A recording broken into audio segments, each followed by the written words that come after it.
स्वामी विवेकानंद अपने छात्र जीवन में आर्थिक विषमता से जूझ रहे थे। एक दिन उन्होंने अपने गुरु रामकृष्ण परमहंस से कहा, यदि आप काली माँ से प्रार्थना करेंगे तो वह मेरे वर्तमान आर्थिक संकट दूर कर देंगी। रामकृष्ण जी बोले, नरेन, संकट तुम्हारे हैं, इसलिए तुम स्वयं मंदिर में जाकर काली माँ से मांगो, वह अवश्य सुनेंगी। यह कहकर उन्हें मंदिर में भेज दिया। वहां स्वामी विवेकानंद ने और कुछ न कहकर माँ मुझे भक्ति दो कहा और फिर गुरु जी के निकट लौट आए। उनके गुरु रामकृष्ण परमहंस ने पूछा, क्या मांगा? स्वामी विवेकानंद ने कहा, माँ मुझे भक्ति दो। उनके गुरु ने कहा, अरे इससे तेरे संकट दूर नहीं होंगे, तू फिर से अंदर जा और माँ से स्पष्ट मांग। विवेकानंद अंदर गए और उन्होंने फिर माँ से भक्ति ही मांगा। पुनः उनके गुरु ने तीसरी बार जाने को कहा।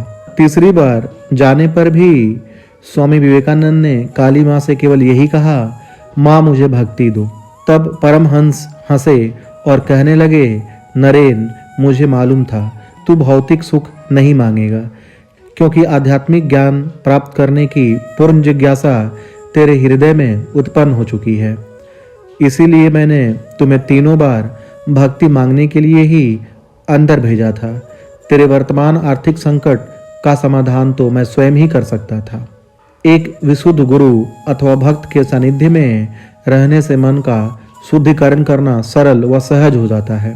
हेनरी फोर्ड के परपौत्र एल्फ्रेड फोर्ड ने इस्कॉन के संस्थापक स्वामी प्रभुपाद की शिष्यता ग्रहण कर और उनके साथ भारत में कुछ महीने रहकर अपने मन की शुद्धि की थी, अर्थात अध्यात्म का बीजारोपण किया था। बाद में स्वामी जी ने अपने शिष्य अंबरी दास को वापस अमेरिका भेज दिया था। यह एक उत्तम उपाय बताया गया है, क्योंकि एक सच्चे गुरु के निकट उसके शिष्य का अंतर्मन सदा बना रहता है और वे उसकी आत्म उन्नति का मार्गदर्शन स्वयं करते रहते हैं। आवश्यकता इस बात की है कि हम मन की शुद्धि के लिए पहले जिज्ञासु बने और फिर संत की पहचान के विवेकी बने।